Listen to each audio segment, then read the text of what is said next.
How long have we been discussing this topic? Don't get carried away, or it's divorce. I doubt my husband really meant that.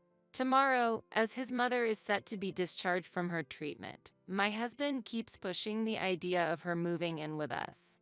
I have absolutely no interest in living together, have opposed it in the past, and have no intention of changing my mind in the future. After all, how well does he even understand the numerous discussions we've had about his mother? If he truly remembered, he wouldn't be forcing this living arrangement. Frustrated, I hung up the phone. I am Kathy Brown, and I will be 52 this year. Last fall, our daughter Nicole got married and moved out to start her own life. Since then, it's been just Eric and me. Eric and I met nearly 30 years ago through a mutual friend, and we were married 2 years later. Both of us have our careers. Eric works for a company, and I'm a civil servant. Both Eric, a company employee, and I, a civil servant, have continued working to eventually save up to buy our own home and travel the world after retirement. His family is from a rural area and engaged in farming and has strong traditional values where women quit their jobs upon marriage to become housewives, and the eldest son is expected to take over the family home. This is something my in-laws often emphasized. Hearing these outdated views from them, I even hesitated to marry. But unbound by such values, Eric always reassured me, saying, "Don't worry." Since his sister and her husband were set to take over his family home, we felt secure to continue our careers, build our home, and dream of a new life together. After marriage, we shared household duties and enjoyed our days together. Eric's parents never visited our home, and my parents did not interfere. On weekends, we often traveled or relaxed at home, cherishing our time together. About 2 years into our marriage, I experienced pregnancy.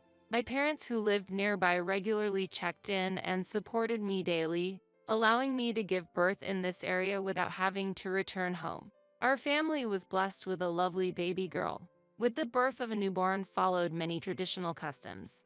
The first significant one was the baptism. When I asked my in-laws to stay for this occasion, the response was sarcastic. "So the baby truly has come into the world. Since you didn't come to visit, I almost thought she didn't exist." Besides, planning the baptism during the most hectic time of the year, that's quite the hassle. After giving birth, traveling long distances was difficult. And we didn't plan to meet Eric's family until the beginning of the next year, though we had sent them several photos in the meantime. Despite knowing I wasn't making this up, I was deeply hurt by my mother-in-law's cold reaction. Postpartum is already a mentally unstable time. When I discussed this with Eric, he comforted me, saying, "Don't worry. It's just that she couldn't express her feelings honestly. She just wanted to meet the baby sooner. Seeing how cute Nicole is, she'll surely apologize." During the baptism, my previously stern mother-in-law was visibly delighted the moment she held the newborn. It seems the loneliness of not meeting her due to my parents taking care of the baby had made her a bit jealous. That day, both sets of parents spent time amicably, and I felt satisfied. While I was standing a bit further away and watching everyone, my mother-in-law quietly approached. "Thank you so much for today. You must be tired from the long journey. How did you find the baby? I think she looks like Eric. Girls often resemble their fathers, don't they?" I said with a smile. However, the smile on my mother-in-law's face vanished. Her complexion changed immediately, and she showed a slightly angry expression. "It was a long journey to come here. Usually, it's the man's family you should visit, right? And a daughter-in-law who gives birth to a girl is looked down upon. Hurry up and have a boy." "Having a girl is embarrassing to even mention," she said harshly. I couldn't hide my shock at her words. Just being born healthy is a miracle, regardless of gender. It's unreasonable to dismiss the fact that the grandchild is a girl and even demand a boy next. "What are you saying? Nicole is perfectly healthy and adorable, resembling Eric. Gender isn't an issue."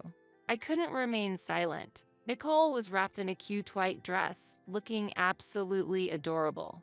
I might be biased, but even neighbors and friends say she's very cute and they're excited to see what her future holds.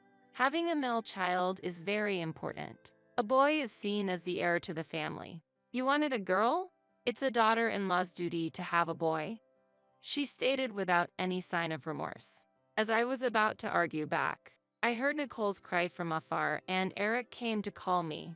Though I was filled with anger and had a lot to say, hearing Nicole's voice calmed me a bit, and I thanked her before leaving. Her harsh words were hard to forget. Seeing my beloved daughter treated coldly just because of her gender, I pushed my mother-in-law to the back of my mind and focused on raising my daughter with love and support from Eric and my parents. Naturally, a distance grew between me and my mother-in-law, and since Eric's family home was far, we rarely visited, only making it a yearly tradition to visit during Christmas. As Nicole grew less dependent, roles within the household shifted. The household chores at Eric's family home became my responsibility. Especially during Christmas, there was frequent interaction with the locals. I had to prepare drinks, alcohol, and meals depending on the time for many guests. Naturally, cleaning up was also my responsibility, and I spent most days busy without much rest. Despite this, my mother-in-law told visiting people, she is incompetent, only able to produce one girl. She's a failure for not having a boy. Eric and I had hoped for about 3 children, but after Nicole, there were no more pregnancies. Though we had decided to let nature take its course. Being blamed as if I had intentionally only had a girl pained my heart deeply. Exhausted by my mother-in-law's attitude and disheartened in the kitchen, my sister-in-law came in and comforted me. Don't mind her. She's always like this. We have a boy, and you shouldn't worry. I actually wanted a girl too. I'm envious, my sister-in-law said. She has 2 sons who are close in age to Nicole, and they always play well together. My sister-in-law married a local childhood friend, and because he was the second son and the older brother had moved to the city, she took over the family home. Her casual support helped me get through these days. Thank you, really. It reassures me to hear you say that. I might be biased, but Nicole is very cute. I'm glad she's a girl, I said as her children came running up. She said, sorry to leave the household chores to you. I'm going to check on the kids, and left the room. Soon after, my mother-in-law entered and shouted, this is no time to rest. Hurry up and clean up. We need to prepare for the next guests. Useless daughter-in-law, maybe it's because you were raised in the city. Filled with utter frustration at her words, I encouraged myself to endure just a bit longer and proceeded to the guest room. My daughter eventually grew up and got married. Her husband is a junior at my workplace, a calm and capable young man. I am confident that he will take good care of my daughter. Every time I look at the empty room after Nicole moved out, I feel a sense of loneliness, but she keeps in touch with us regularly through social media. We often visited Nicole's home and spent quality time with her husband. Sometimes, my parents joined us, and those were truly happy times. One day, Eric said, my mom has fallen and been taken to the hospital. I'll go to my parents' house for a while. There was no warning the day before, so this news was surprising. I asked him why, and it turned out that Eric had been secretly communicating daily with his mother via social media without my knowledge for nearly 30 years. I was dumbfounded by the revelation that my husband had kept this from me for so long. However, even after being treated coldly, it's natural to be worried upon hearing that his mother was injured. Despite my doubts about Eric's ongoing communication with his mother, I was concerned about her condition. Hoping her injuries were minor, I worried all day and left work early to return home. Eric hadn't returned yet, so I watched TV and had a simple dinner while waiting for his call. My phone rang after a while and Eric said, hello, Kathy, it's me. Mom's okay, so don't worry. She's staying in the hospital tonight just to be safe, but she hasn't broken anything. She's expected to be discharged tomorrow. But there's something I need to discuss. I was relieved to hear his mother was safe, but his next words took me by surprise. It turns out she's been badly treated by my sister and brother-in-law, so I've decided to bring her here to live with us after she's discharged. Dad will continue to live there, he explained. I couldn't comprehend what he was saying. Even though I understood that his mother would be moving in with us, it was too much for me to accept emotionally. Caught off guard by this sudden proposal, I responded, "What do you mean? Wasn't your mother supposed to continue living there?" This sudden suggestion of living together is troubling. We had agreed not to live together originally. From the beginning of our marriage, we had agreed not to live together, and Eric knew this. Moreover, his sister had assured us, "Don't worry, we will take care of this house and our parents." I was shocked by the sudden proposal, feeling like the ground was slipping beneath me. However, she has been receiving harsh words from my sister for a long time. This is abuse. It's the first time I've seen Mom so worn out. I can't bring her back to that house. Since Nicole's room is available, it would be best for her to move there, Eric insisted. Eric seemed unwilling to budge, but remembering the harsh treatment I had received in the past, I couldn't accept living together. Indeed, Nicole's room was available, but it still contained her belongings, and it was intended for her to use when she and her husband visited. That room was supposed to be available for Nicole when she visits. It's simply not possible to have your mother move in. I have work, and you do too, Eric. We can't leave your mother alone during the day, I strongly argued back. It was impractical to leave his mother alone in our house during the day. Look at the reality. I can't just send my troubled mother back. I've saved up some paid leave to take care of her for a while. I'll try not to burden you, Eric said. He was prepared for long-term care, but eventually, he would have to return to work. At that point, the responsibility of caregiving would likely fall to me. Nicole had just married, and I was looking forward to finding new hobbies and enjoying myself. But those plans were crumbling. Furthermore, given the treatment at Eric's family home, it's clear that living at our house would not be fulfilling. The daily chores like cleaning, laundry, and cooking would require more effort than ever, and I would need to accompany her to the store and doctor's visits. Considering this situation, living together was unrealistic. Eric, it's impossible for you to take a long leave, and what will we do if something happens when we are not here? The worries about adapting to a new environment were endless. If my father-in-law decided to continue living at their original home, in effect, they would be living separately. Stop fussing. I'm even considering early retirement. The company has offered an increase in severance pay for early retirees. So, I plan to quit and take care of my mother, Eric asserted. I was shocked by his sudden decision and disappointed by the shallowness of his plans. We had initially planned to work until the age of 65 together. Wait a minute. Don't make decisions on your own without discussing it. I can't accept unreasonable demands. Why not send your mother back to her home and wait until things stabilize there? Living together is impossible. Have you forgotten the conditions we agreed upon before getting married? I protested. We couldn't have a calm conversation. Eric and I were both trembling with anger. How long have we been discussing this topic? I've decided.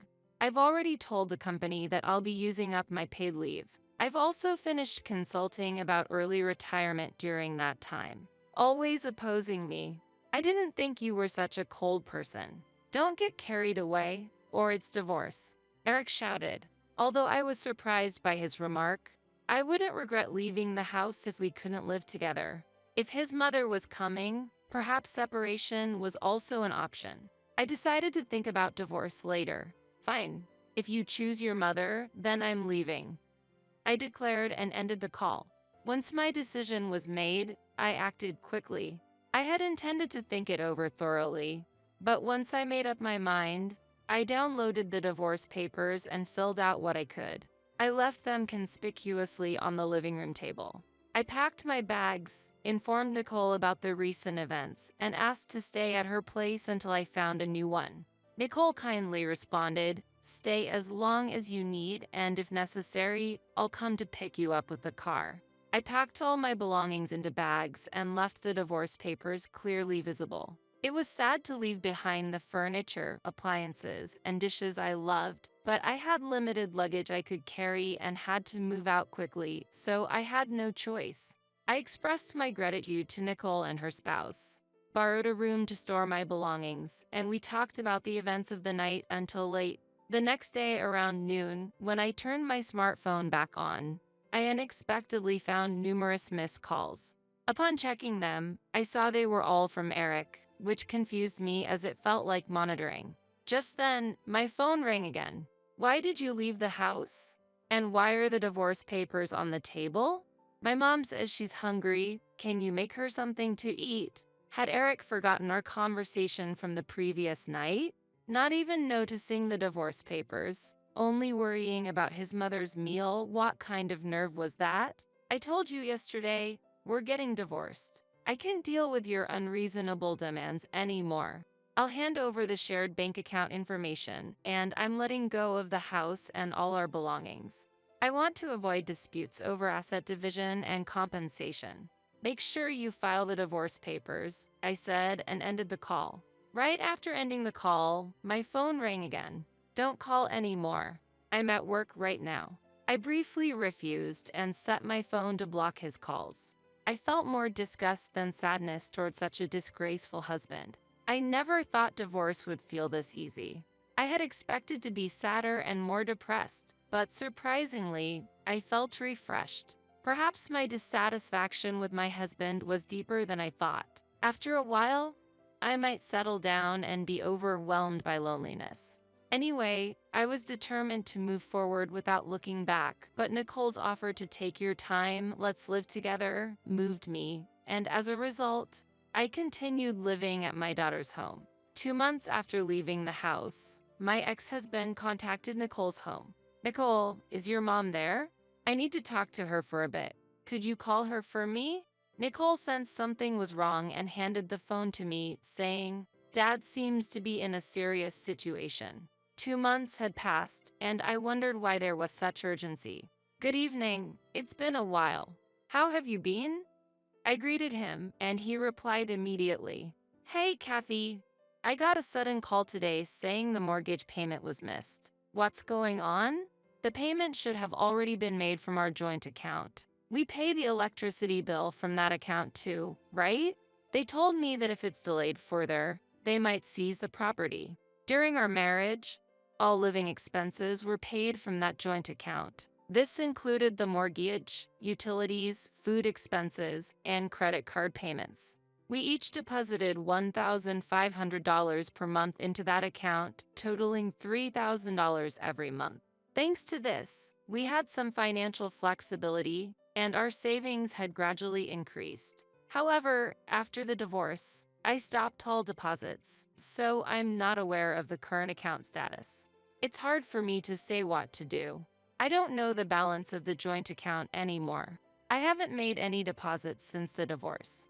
Unless you have been wasting money, there shouldn't be a reason for it to run out so quickly."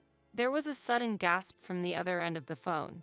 It seemed he had just realized that the balance was dangerously low because I had stopped transferring money and he had quit his job.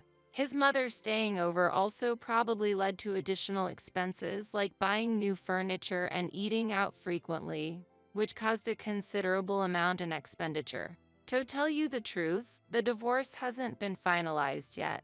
I still have the divorce papers with me. I can't stand your selfish behavior anymore.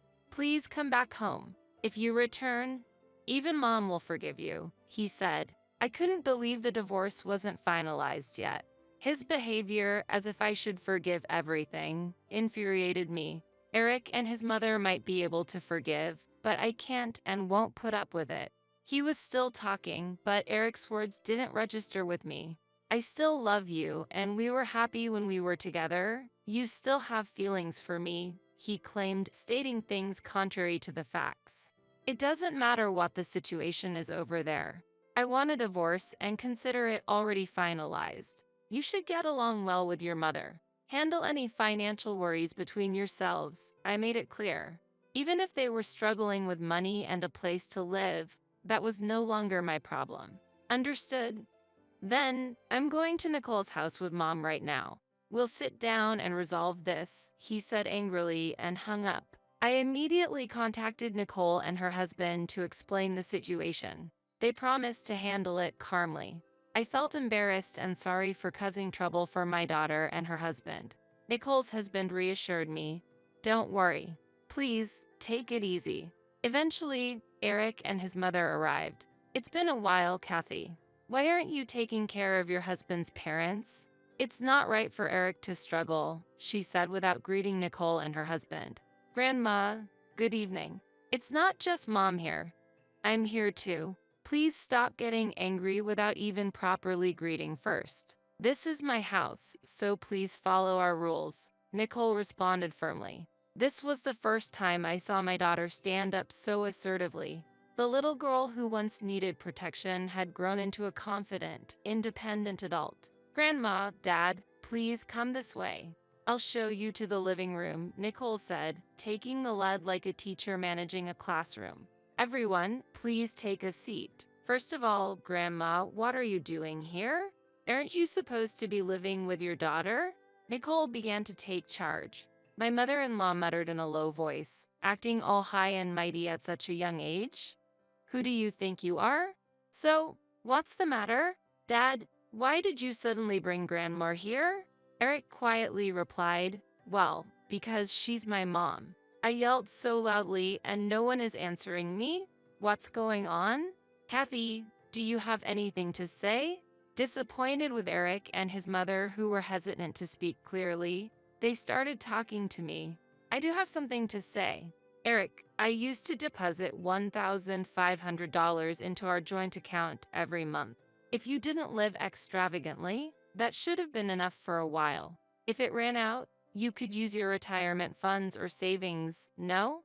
Also, Mother, I'm not just a maid. You can't just use me however you want." Once I started talking, I couldn't stop. I hadn't realized until now just how deep my grievances with Eric were. Eric himself, not expecting me to speak so frankly, stood there with his mouth agape in surprise. His mother was shaking with anger over my unexpected remarks. "If you give up that apartment, you could get a significant amount of money.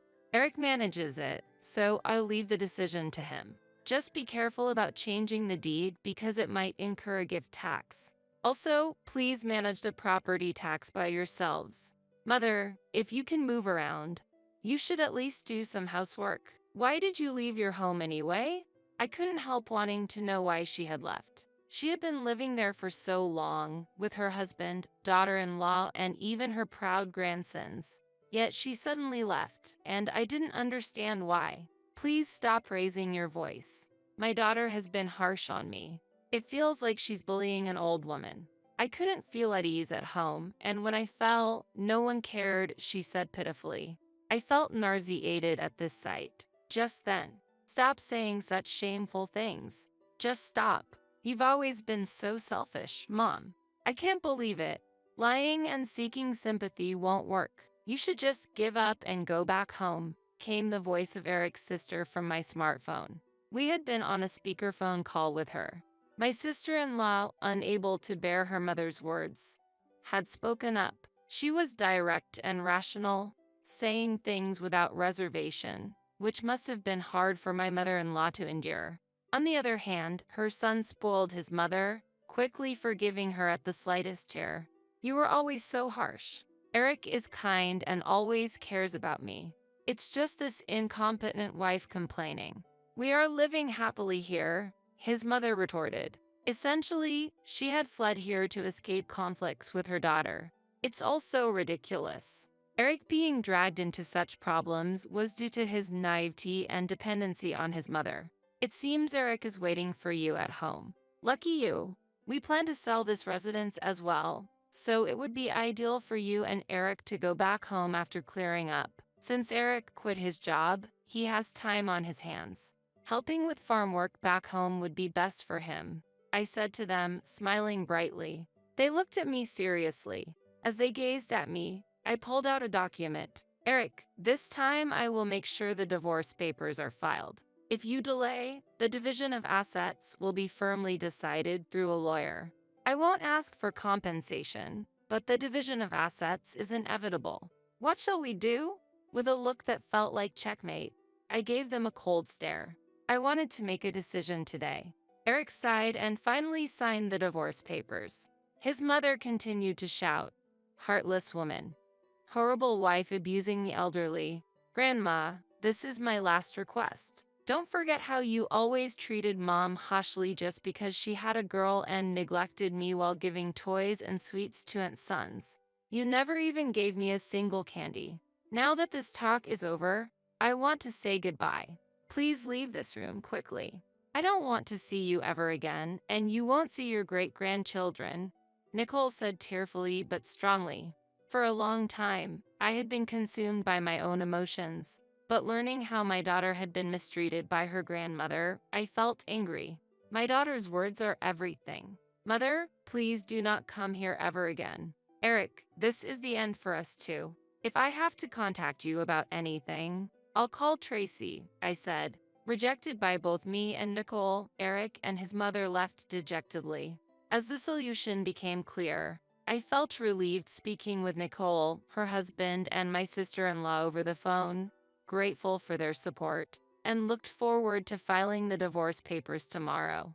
It had taken some time since that phone call, but everything had finally been resolved. After selling the house, my ex-husband and his mother returned to their hometown. The farm work kept them very busy, and my sister-in-law was pleased to have additional help. Physical labor was a challenge for my indoorsy ex-husband. My mother-in-law did simple tasks in the garden and household chores. They would learn the value of hard work through these difficult tasks. This seemed suitable for them. Meanwhile, as I felt awkward living long-term at my daughter's house, I moved to a nearby apartment. I planned to help my busy daughter as much as possible. Nicole was pregnant and expected to give birth in 6 months. I would become a grandmother, and as long as the baby was healthy, the gender didn't matter to me. Every day, I eagerly awaited seeing my grandchild's face as I walked firmly on my own feet.